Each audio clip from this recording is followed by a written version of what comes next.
From the JAMA Network, this is JAMA Dermatology Author Interviews. Conversations with authors exploring the latest clinical research, reviews, and opinions featured in JAMA Dermatology. Hello, and welcome to our listeners around the world. You're listening to JAMA Dermatology Author Interviews. Thanks for joining us. I'm Dr. Adamson, the web editor for JAMA Dermatology and host of this podcast episode. For nearly a decade, a prevailing narrative has emerged that artificial intelligence may be more accurate than dermatologists in diagnosing skin disease. This claim has been supported by numerous scientific reports. However, many of these studies have been conducted under controlled, experimental conditions that are far removed from the realities of clinical practice. Put simply, they do not always approximate the complexity of real-world care. In a new study in JAMA Dermatology titled Limits of Artificial Intelligence Models for Skin Cancer Diagnosis in Realistic Settings, the authors examine how AI performs when skin cancer diagnosis is assessed in a more clinically realistic way. The investigators use a standardized assessment designed to simulate real-world practice, including rare and atypical presentations. They then compare the diagnostic accuracy of 3 different AI models with that of more than 650 human readers across varying levels of expertise and experience. The results offer an important and timely perspective on the current limits and promise of AI in dermatology.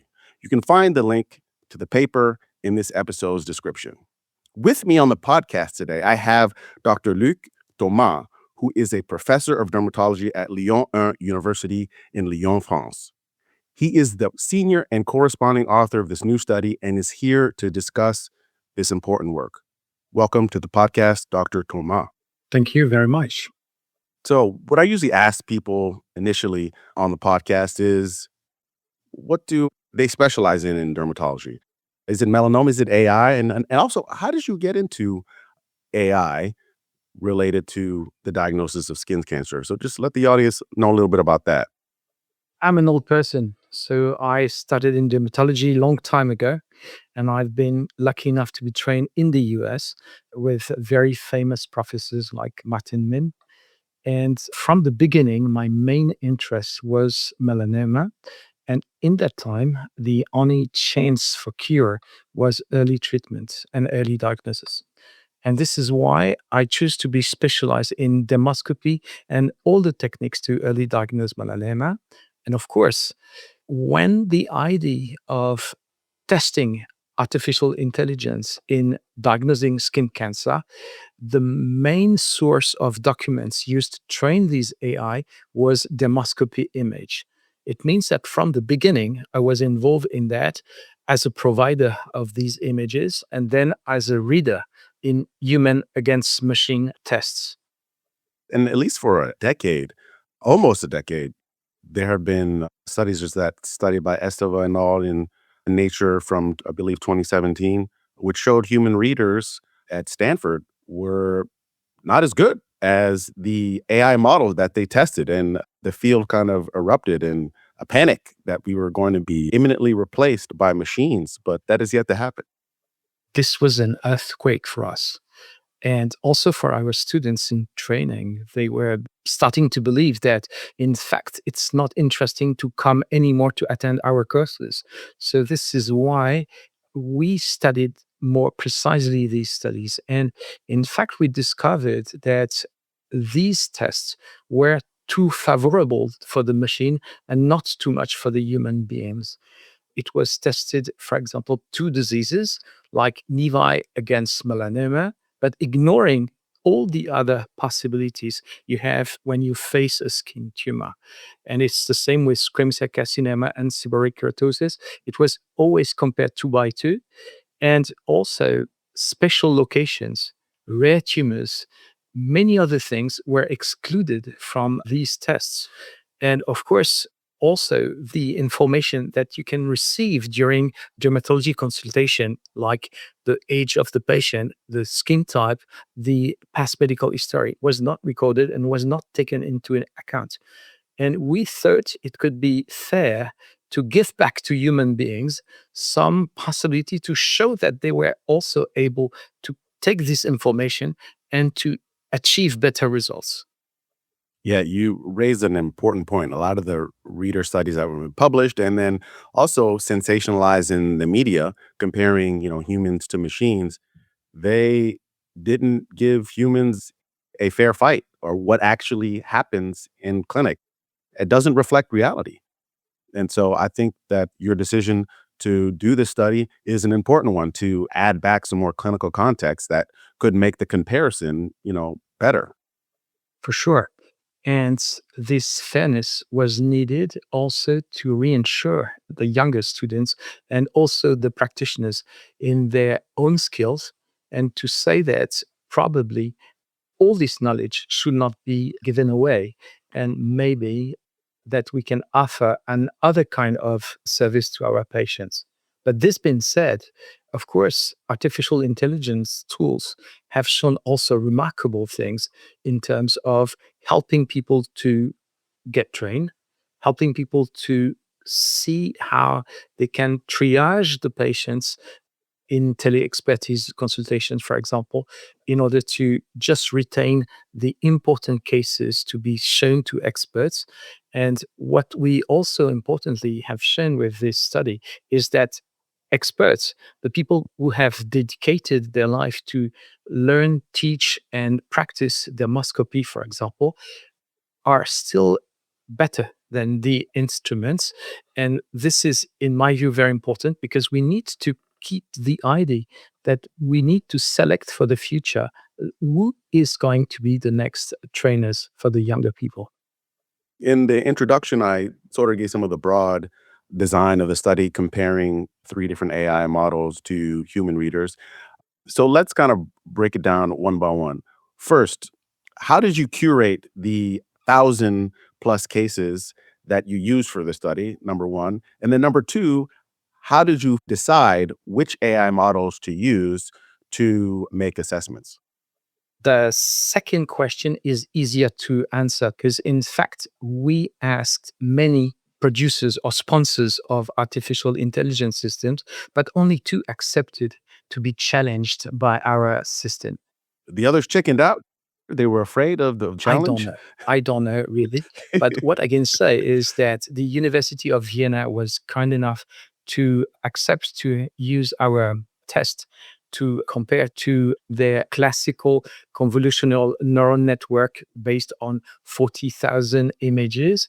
This is the old fashion of artificial intelligence. But we were very, very also lucky to have been accepted by this multidisciplinary team in Australia to use the last edition of their transform based foundation artificial intelligence model trained with self supervision and learning with 2 million images. And this was a treasure because for the others, it was not possible. So, this is why we have these two. And they were very kind to accept all our conditions and to test our model. The model we used is, in fact, a test we created years ago to make people self confident about their diagnosis with dermoscopy. And this is why we have accumulated a very large number of readers with these series of cases. And this series of cases has been specifically designed for learning and teaching conditions. Of course, it's somehow artificial since we have a large number of malignant disease and lower number of benign conditions, but this does not reflect what happens in all humanity skin. It's just to make it earlier to test the knowledge of our students. This being said, in this test, we have selected 26 different nosologic criteria or classifications. And these diseases have been put in the same number in each individual test from a database of more than 1,000 cases. And this test is now accepted by the International Dermoscopy Society. It's now not only French, it's also in different languages, and it's used in many universities to test the students after dermoscopy courses. So, this is why we have had at our disposition these large number of doctors that have been tested And we could compare with these two artificial intelligence modalities. All right. So it sounds like you were able to find readers because you already have kind of the infrastructure to invite readers to look at dermoscopic images. You also were able to find partners that were gracious enough to compete against human readers, given the conditions that you're going to empower the readers to also have clinical data. And then you ran the study to compare the accuracy of all of these different conditions, human readers, and then the three AI models. What did you find? First of all, we subdivided the human readers into different categories according to their number of years of training in diagnosing skin cancer by the mean of dermoscopy. Less than 1 year, more than 3 years, between 1 and 3, and over 10 years. And what we've been able to show is that whatever is the level of training, the classical convolutional neural network is always beaten by human beings. Speaking about the more advanced system of artificial intelligence, then it's slightly different. Beginners are, of course, not as good as the instrument, but after 3 years, the level of diagnosis accuracy is very similar with multimodal or unimodal modern type of artificial intelligence. And interestingly, after 10 years of training, the experts, the so called experts, are always better than the artificial intelligence system. This is mainly due to the fact that we included in our cases with special locations that are not very common. It means that they are not very common also in learning cases for artificial intelligence. And we also included rare tumors that could be malignant, that could be life threatening, like, for example, Merkel cell tumors.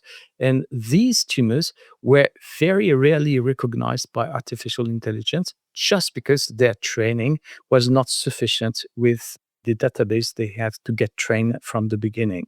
So, this is why probably experts were able to be better than the others.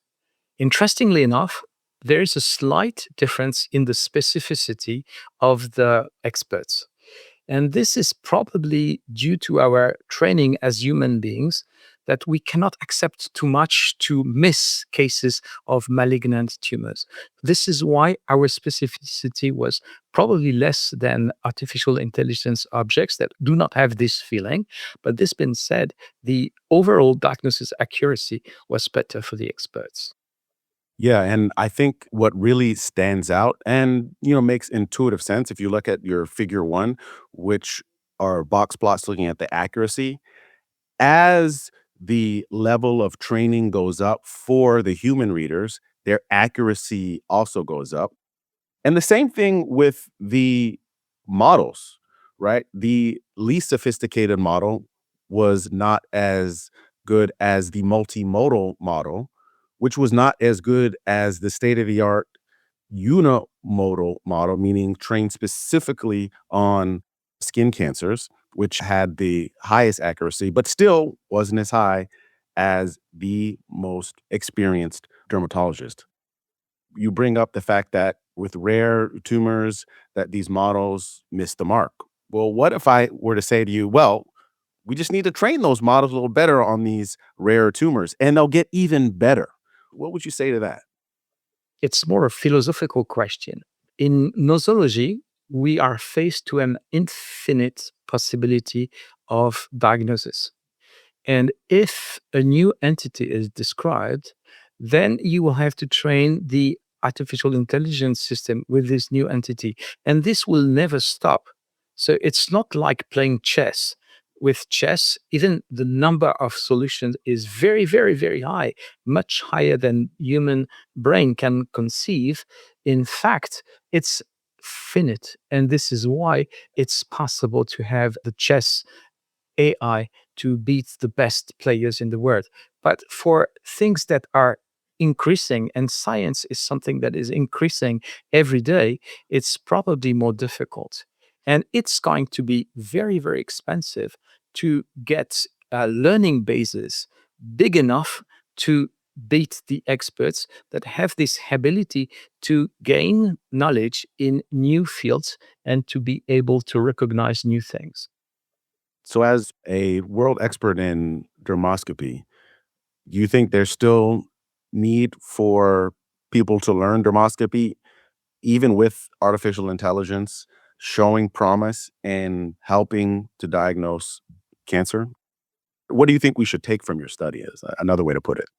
I think this is the main message. When you have young residents, you need to tell them that it's probably not unnecessary to take the time to learn things, how to diagnose different skin diseases, and speaking about skin cancer, to use dermoscopy to recognize these different cancers. And we know that if we lose this knowledge, we may make big mistakes. And this does not come from dermatology, it comes from gastroenterology. We have shown in gastroenterology that artificial intelligence recognition of polyps in the great bowel is reducing the capacity of the observers to diagnose them themselves in a way that we think that the fact that the machine is doing well, of course, our machine are also doing well in dermatology, is less attracting the examiners to pay attention to more details. And in my view, it's probably a good way to lose knowledge and maybe to not be able to give as much competence to our patients that we were used to give in the past. So, teaching, learning dermoscopy is certainly something that should be kept in medical universities for many years. Yeah, and I think the example that you give is seen across many teaching domains. And I know in education, there's a lot of concern about the over reliance on artificial intelligence and, making people less cognitively resilient, less cognitively fit. And I think there is a real danger. I hope that in medicine, we can use this technology to improve, but not at the expense of really understanding things like dermoscopy or polyp recognition or finding things on x-rays or diagnosing other skin diseases based on images or clinically. I think there's a lot to be said about that statement. I agree. If you look at spelling, for example, in our students, we have the best students in medical school, or some of them are the best students, and their spelling is terrible sometimes because they have this spell check in their computers for many years. So sometimes you have to read loud to just give an idea of what they want to say because the spelling is so terrible. I'm probably from one of that generation of students, so I feel personally attacked, but I understand. I didn't want to be offending, but the thing is, if you choose to not use a knowledge. And I am from the generation where calculation was something that was done by small instruments and not by our brain. And again, we have lost this knowledge. Sometimes it's useful. You don't need to know everything. You don't need to read everything. And you need to know how to find things on the internet or in other things. But sometimes when you see a patient, you have no capacity to get to this information from the net, from the textbooks and other things. So you need to know a few things. And in my view, it's important to not begin to atrophy our brain in the knowledge of clinical markers of skin cancer, for example. So where do you think your work is gonna go from here in this space? The main limitation of our work is that it was based on French patients. So diversity is really a problem in artificial intelligence and skin diseases in general, and of course, skin cancer in particular. So, in the IDS, the International Dermoscopy Society, there is a very important effort to describe and to include skin findings in people of different skin color or different condition. And this is very important, of course. Second, we need to know better how to use artificial intelligence in our teaching resources.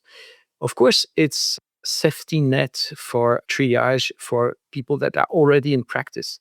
But for students, it's probably a very good way to have a double check of what they think of one given patient and to make sure that this can help them as a kind of tutorate of their learning. And this is also very important because probably in the near future, we will see learning programs, including artificial intelligence in the testing of our students. Third, I think that telemedicine is a very important thing that is used very much in dermatology, but even more in dermoscopy. These images are traveling very well through the internet, and it's a huge number of pictures we receive every day. Speaking about myself, it's probably about 500 every week. And of course, at some point, I will not be able to read all these requests. And probably this triage is something we need to implement in our telemedicine websites. Sounds like you have a lot to work on in the future. So I want to thank you so much, Luc, for being on the podcast and sharing your expertise and insights on this really, really important topic. I'm Dr. Adamson, and I've been speaking with Dr. Luc Thomas about the limits of artificial intelligence models for skin cancer diagnosis in realistic settings. You can find a link to the paper in this episode's description. This episode was produced by Daniel Morrow at the JAMA Network. To follow this and other JAMA Network podcasts, please visit us online at jamanetworkaudio.com or search JAMA Network wherever you get your podcasts. Thanks for listening. Catch you on the next episode of the JAMA Dermatology Podcast. This content is protected by copyright by the American Medical Association with all rights reserved, including those for text and data mining, AI training, and similar technologies.